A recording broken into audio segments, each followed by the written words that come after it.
Muy buenas tardes, mis amados. Dios les bendiga grandemente. Me es un placer saludarles de nuevo. Aquí estamos para compartir hoy la clase número 12 del nivel 1 del CEFIS. Son bienvenidos al canal Edificándonos en Casa.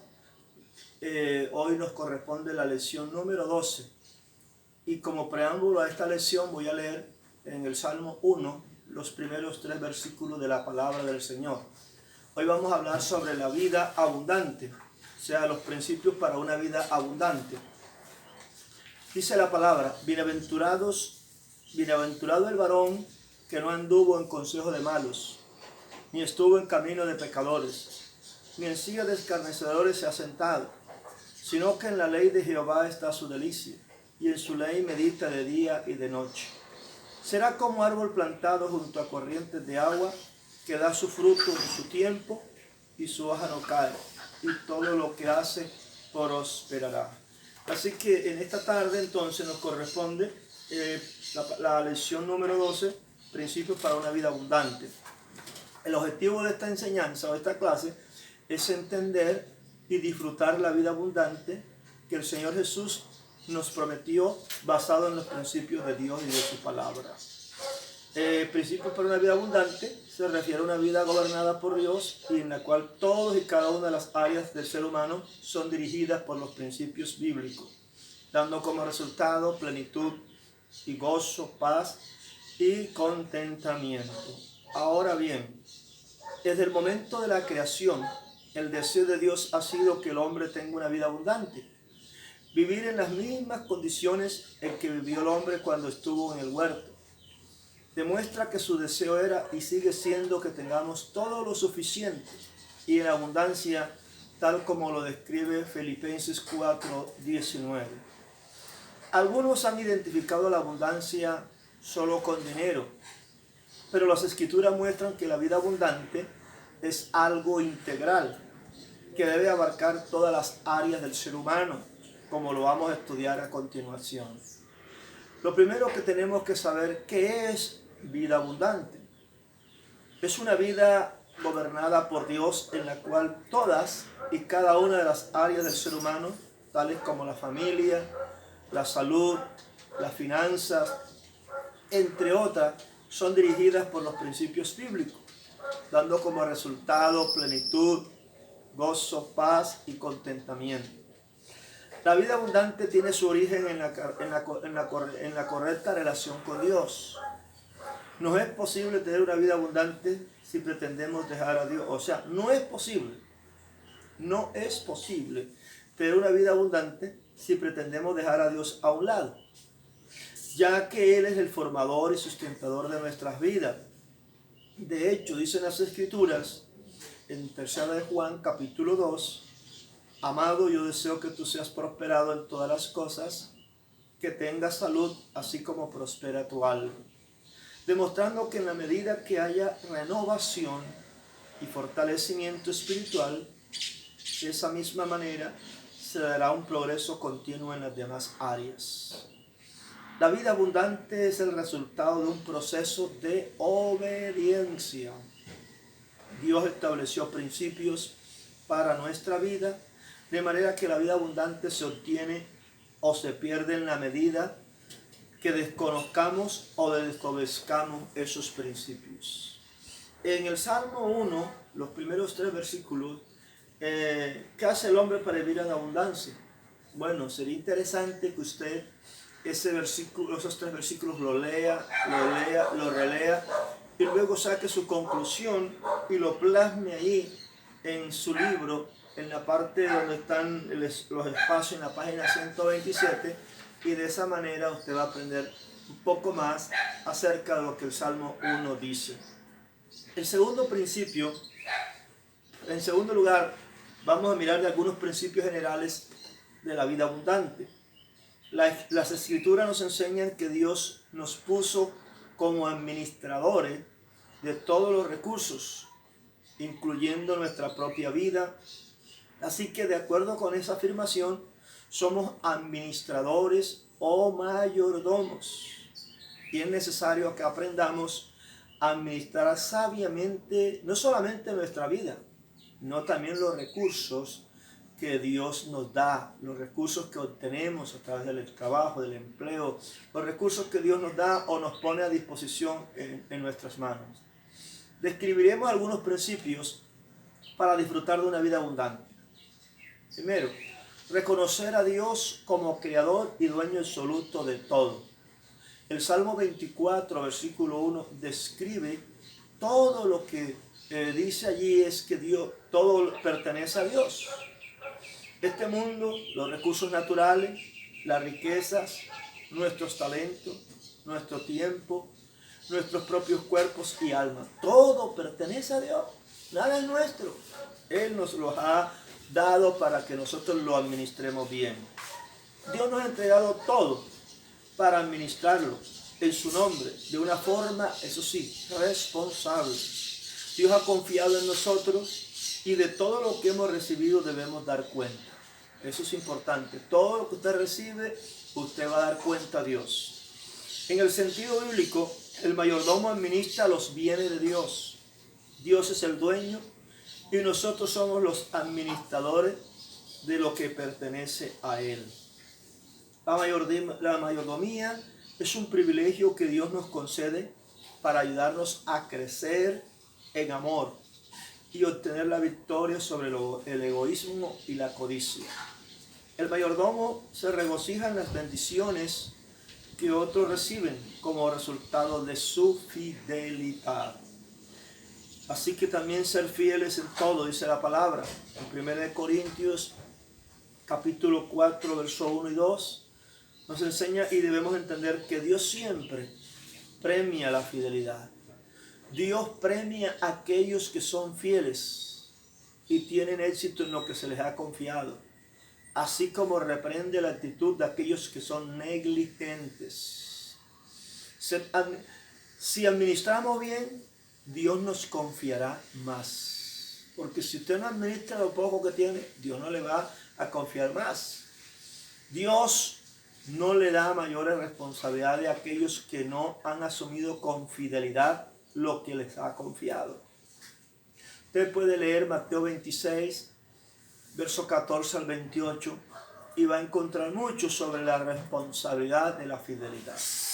Debemos manejar nuestra economía, negocios y empleo con organización, con diligencia y sobre todo con mucha honestidad. El creyente debe ser honesto en todo, en sus negocios, trabajo.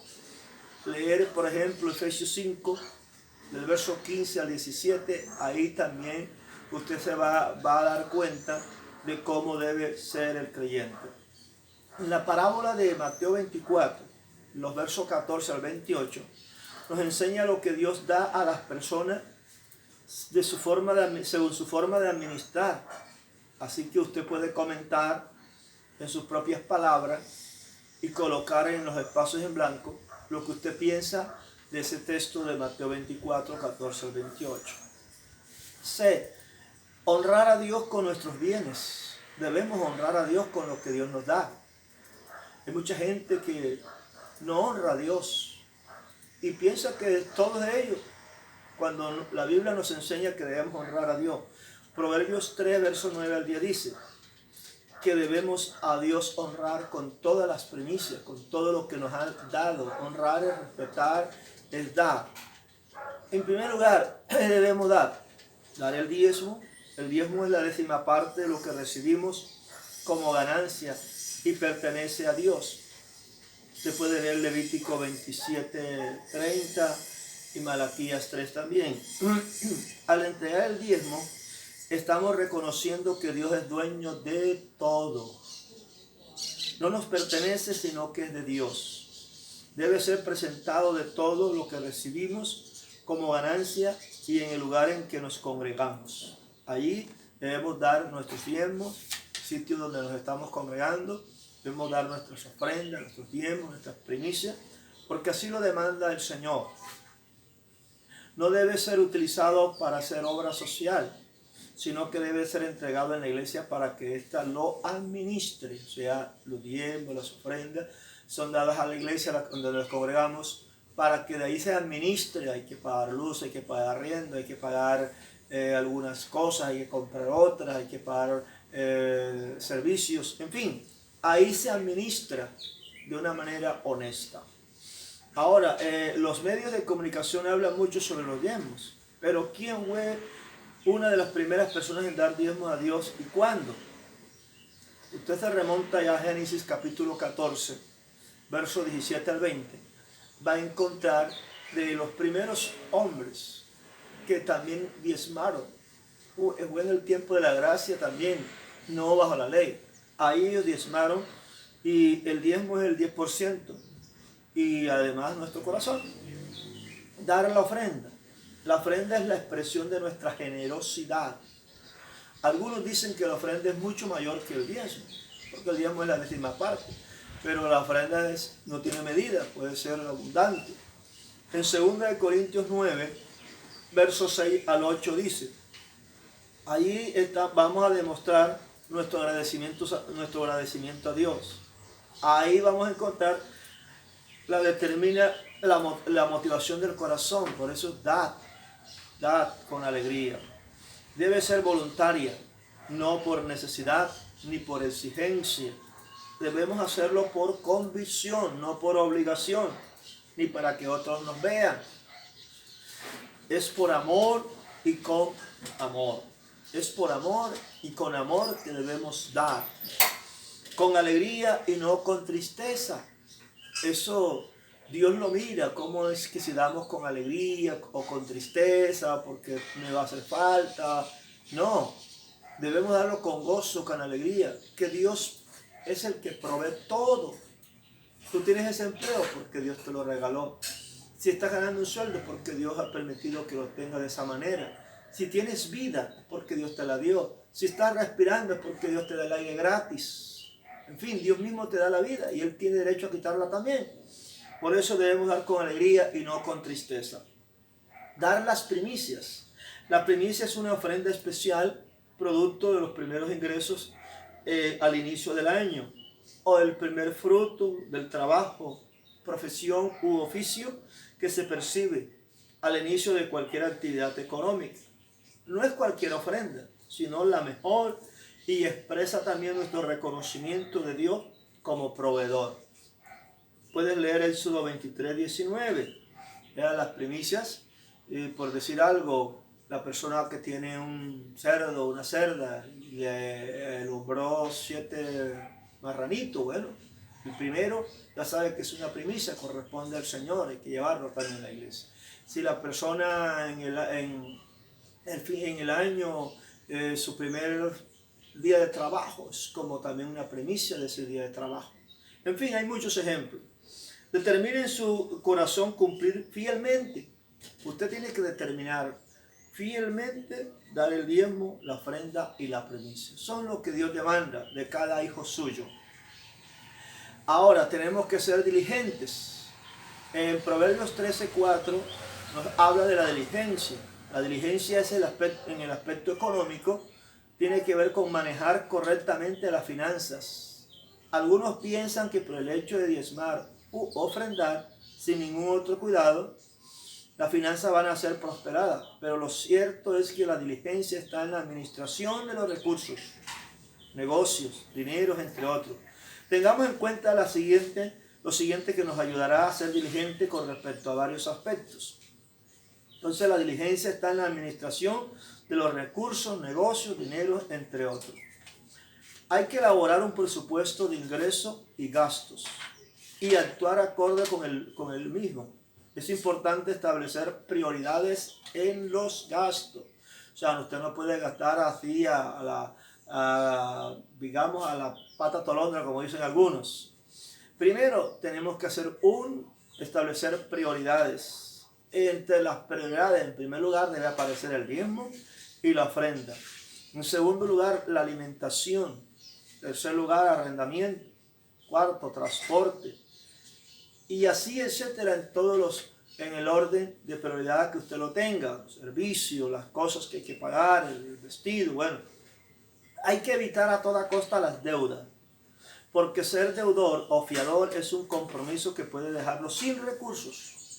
Entonces algunos se meten en problemas porque han sido fiadores de otros. Y la Biblia nos enseña a nosotros que tenemos que tener mucho cuidado. Lea Proverbios 22, verso 26 al 27.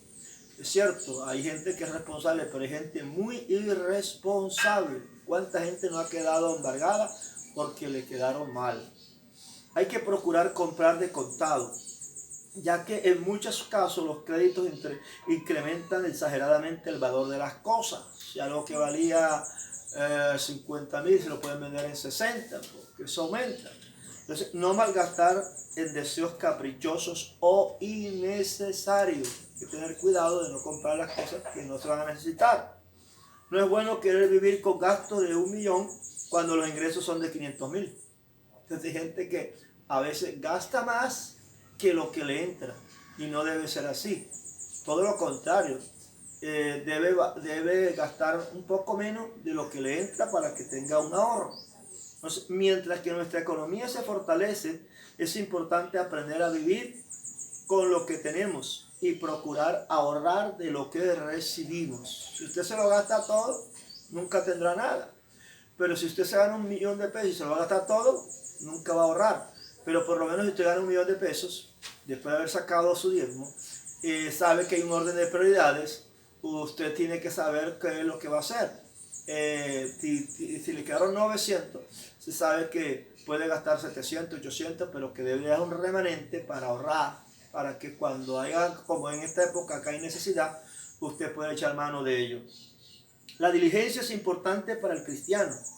Hay que leer Proverbios capítulo 6, versos 6 al 11.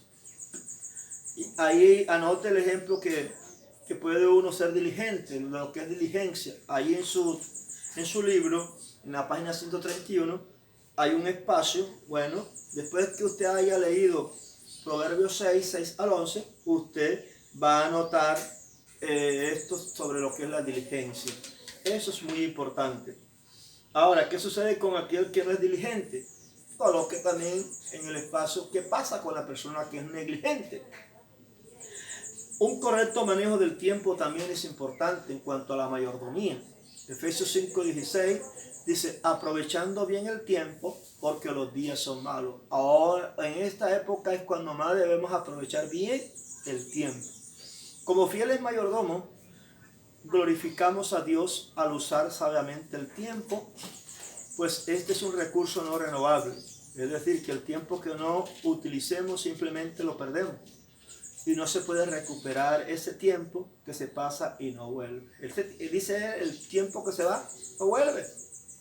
Hay que saberlo utilizar. Miremos algunas de las áreas en las que debe invertir equilibradamente el tiempo. Usted debe invertir su tiempo en la oración, en el estudio de la palabra, como ahora. Saca un tiempo para orar, así también saca un tiempo para leer la palabra. Es prioritaria para nuestra vida, la oración y la palabra, ya que de ella depende la sabiduría, fuerza y dirección para el resto de la vida. Es importante procurar un tiempo diario para la oración y también para estudiar la palabra de Dios. El trabajo o estudio se debe ser disciplinado, se debe ser puntual y ejecutar las tareas en el tiempo previsto. Hay un descanso. Algunos han dicho que 8 horas de sueño es suficiente. Lea Marcos 6:31. En cuanto a la familia, bueno, también hay que compartir con nuestra familia un tiempo diferente del que usamos comiendo o durmiendo, ¿sí? Juntos, por ejemplo, recreación, devocional, familiar, vacaciones, entre otros. El servicio a Dios. Es importante también apartar un tiempo, un espacio para apoyar el trabajo de la iglesia en la cual el Señor nos ha puesto o estamos congregándonos. En Mateo 25 vamos a encontrar sobre los talentos. Ahí 25, 14 al 30, Dios ha dado talentos o habilidades para ser usadas por Él. Dios espera que su pueblo use lo que le ha dado para su gloria. No usar o hacer mal uso de lo que Dios nos ha dado. O sea, no usar o hacer mal uso de lo que Dios nos ha dado. Significa ser un mal mayordomo, cuando uno no está utilizando las cosas como debe ser. Los talentos son habilidades que el Señor nos ha dado para bendecir a otros y procurar un sustento digno de nuestra vida. Entonces Dios espera que su pueblo use lo que Dios le ha dado para su gloria. Los ser libres de la avaricia. El Salmo 62:10 nos habla mucho sobre eso. Entonces, no se debe amar al dinero. Una cosa es tener dinero y otra cosa es amar al dinero. La Biblia nos enseña que no debemos amar al dinero. El problema no es el dinero, sino la actitud hacia él. Donde pones tu corazón, ahí está también tu tesoro. Y el amar al dinero trae muchas consecuencias. Algunos son pobres y aún aman más el dinero que las personas que lo tienen en abundancia. La humildad no se mide por la cantidad de dinero. Hay gente que dice, no, que es humilde, no, o por la ropa. No, la humildad no se calibra por allí. Son libres de la avaricia aquellos que ayudan a otros. Son libres de la avaricia aquellos que diezman, ofrendan e invierten en el reino de Dios. Son libres de la avaricia aquellos que no se mueven por el dinero, sino por la voluntad de Dios. Entonces, volvemos a reiterar. El problema no es el dinero, sino la actitud hacia él. El problema no es el dinero, sino el amor al dinero. Esa es la Biblia que por muchos han sido traspasados con muchos dolores. Debemos sembrar y cosechar.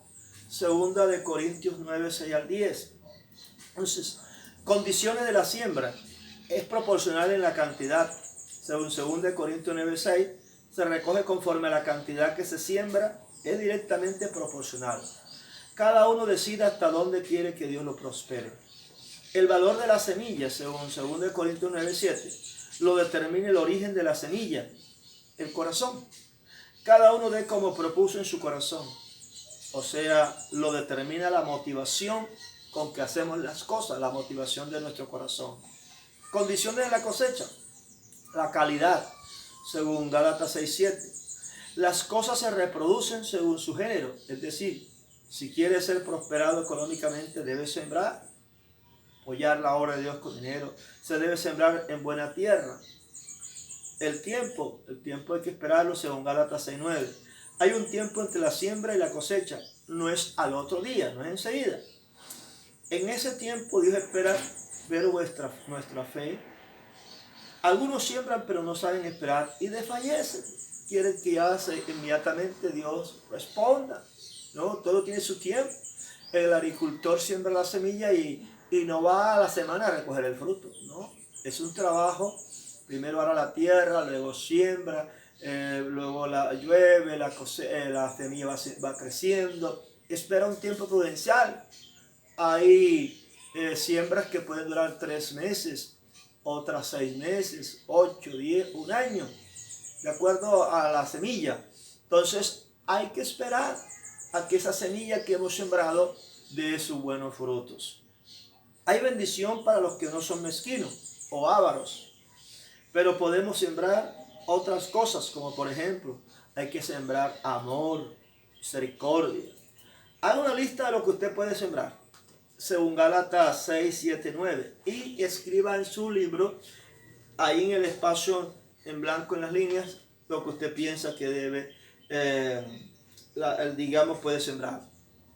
Honrar a los padres. Leer Deuteronomio 5, 16, Efesios 6, el 1 al 3. Honrar implica respetar, implica obedecer, implica querer y cuidar cuando son ancianos. Hay muchos que no honran a sus padres, los dejan botados. Ni siquiera le llevan alimento, ni siquiera le honran con algo. Hay que honrar a nuestros padres, hay que darles, y más cuando están ancianos hay que cuidar de ellos. Debemos honrarlos con nuestras finanzas, ayudarlos económicamente en la medida que podamos. Apoyar con dinero a los padres, no importa si son solteros o casados. Ayudarlos en momentos difíciles o en la enfermedad. Ahora hay una tarea aquí que debe nombrar los beneficios señalados según Deuteronomio 5:16. En el espacio que está, llénelo. La razón por la que muchos creyentes no les va bien es porque han invalidado el mandamiento de Dios por sus propias costumbres. Hay que ayudar a los necesitados, según Proverbios 21:13 y Proverbios 19:6 al 7. Brindar ayuda a los pobres es condición para que nuestras súplicas sean oídas. Y la misma Biblia dice que el que le da al pobre le presta a Dios. Dios promete que le pagará a los que ayuden a los necesitados. Algunos pueden estar experimentando escasez debido a que no ayudan a sus hermanos más necesitados. Esto debe cambiar. Sin generosidad y solidaridad no hay prosperidad. Vuelvo a repetir. Sin generosidad y solidaridad no hay prosperidad. Dios no aprueba la mezquindad en medio de su pueblo. Leer Santiago capítulo 2, versos 15 al 17. En la Biblia se establecen muchas leyes y normas sobre ayudar a los pobres, Éxodo 23:11, a las viudas y a los huérfanos, 1 Timoteo 5:3 al 4, los que sirven en el Evangelio, 1 Timoteo 5:17 al 18.